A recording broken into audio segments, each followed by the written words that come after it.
Welcome back to the Lorenzo Primerano Show, where we talk about Philly sports, so sit back, relax, and enjoy the show. Now, stay tuned for your Philly sports news. Do you want daily sports news and not have to wait every Saturday for the podcast? Visit my Twitter at Lorenzo_12_24 for all the news. Ladies and gentlemen, welcome back to the Lorenzo Primerano Show. And man, it has been 2 weeks since the last time I have talked about anything Philly sports related. It's because the last week there wasn't that much news to report, and I did not have any ideas up my sleeves. Of course, I've already done the playoff predictions for the NBA and the NHL. I had to cancel it, so that ends the streak of 16 podcasts in a row. That is the record right now. So, we will probably not break that anytime soon, for vacation-wise, that I will be going on very soon. I've gathered as much news as I can, and I put it all into this one. So this is 2 weeks worth of news. If there's some things you've already known, that's probably why. I'm just going to recap on what happened in the world of Philadelphia sports the past 2 weeks. Man, it feels a little weird being a week, man. I missed a week. That's it. So I guess this is technically episode 18, but alright, let's get into it. First, I'm going to get off with some Eagles news. Nick Foles surprisingly has signed with the Indianapolis Colts. And what I find funny about this is I saw a lot of memes and funny things on Instagram that, you know, he's like replacing Carson Wentz almost, you know. Of course, winning the Super Bowl in Philly, backing up Carson Wentz, and then Foles went to Chicago, and then Wentz went to Indianapolis, and then Foles went to Indianapolis after Carson Wentz left. Oh my God, I find that a little funny to me. But yeah, Nick Foles is a Indianapolis Colt, and he will be backing up Matt Ryan. So, I mean, I don't understand how Foles is still in the league. And teams still want him too. I know that I sound like an idiot right now, but I don't believe that Nick Foles. I don't believe Nick Foles should still be playing. If I were him, I'd be sick and tired of just sitting on that bench being a backup. I mean, I don't know. That's only my opinion. But next thing I want to get to is the Eagles signed Jimmy Moreland off of waivers, a cornerback.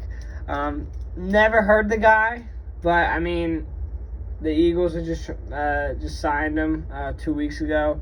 I mean, I'm not complaining at all. They probably didn't sign him for.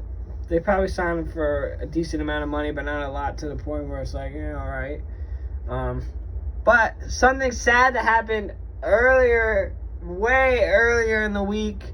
Mike Missanelli from 97.5 The Fanatic is gone. His last show was, I don't believe what day it was, but he did have his last show.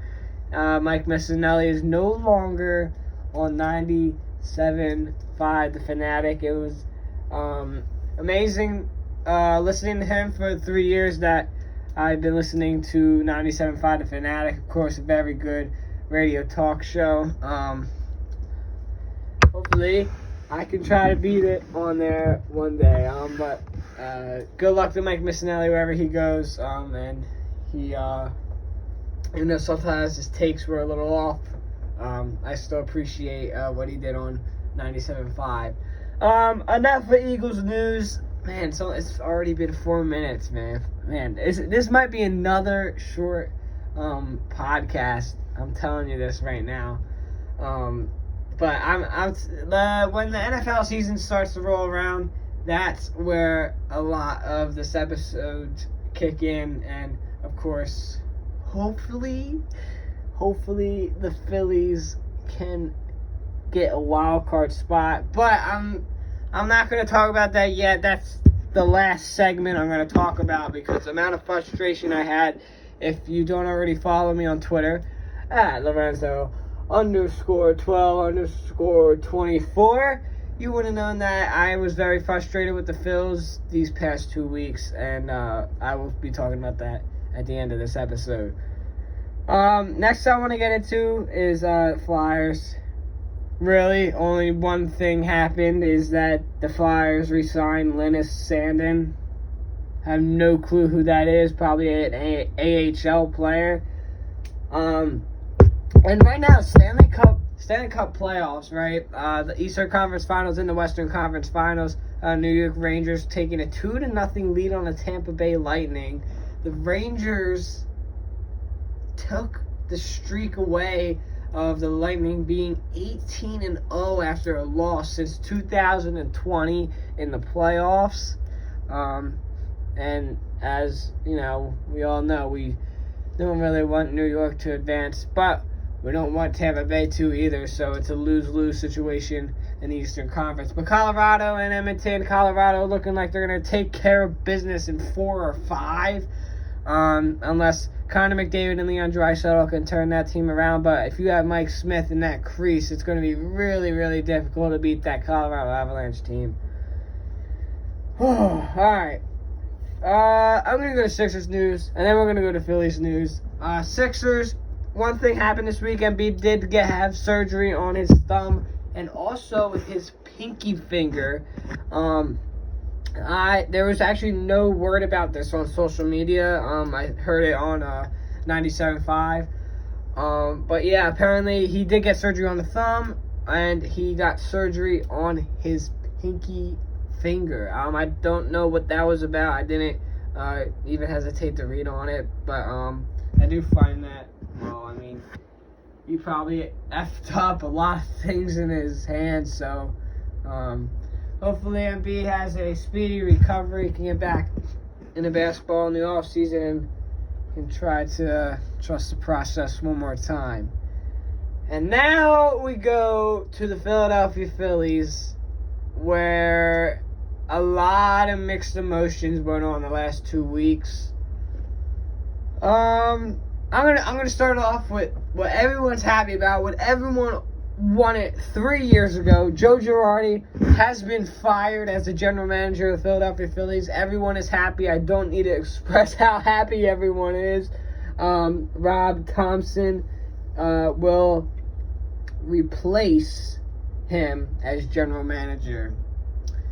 And we got to see his first game as a general manager against the LA Angels. The Phillies won 10-0. That, of course, it can just be a fluke. Right? But, hear me out. What if firing Joe Girardi is a turning point this season? Of course, you can't really say that now, but they won one game with the guys, so I guess I'm kind of getting hopes up a little bit. The Phillies are, oh my God, I think they're 12 games back in the division, 5.5 maybe for the wild card. They need to step their game up. I'm telling you, I've been saying it for the past weeks now. I mean, it's clear. And, I mean, more bad news as the Phillies just keep on stinking. Gene Segura is out for 10 to 12 weeks. He broke his finger, I believe. Yeah, he broke his finger. 10 to 12 weeks without Gene Segura. I mean, he is a big contributor to the Phils. But maybe they can just, you know, oh man, it was, Phillies have just been awful this past month, and especially they cannot get above 500. They can't even stay in a range of it. Right now, I believe they're 22-29 is the last time I checked. I don't know if they played today or not. I didn't even bother to check for the podcast, which I should start doing. I do have a tendency to not look at games that are on today. But the Avalanche and the Oilers are on, so I will definitely be watching that tonight. Man, again with the news, it has not been a lot, and I don't think we've had a 15-minute podcast in quite a bit, actually. It's probably been, I don't know, a month, something like that, maybe. But, hey, this has been the Lorenzo Primerano Show. Make sure you follow my Twitter at Lorenzo_12_24 for all daily Philly sports news. Again, if there is any, unless we're going to have to fit 2 weeks worth into one podcast. And if you aren't following my Twitter, you did not know that my podcast was canceled if you are always tuned in on Saturdays. So please follow my Twitter to get daily updates on what my plans are for the podcast. Saying, some things do come up. But this has been another Primerano Show, and we will see you hopefully next week.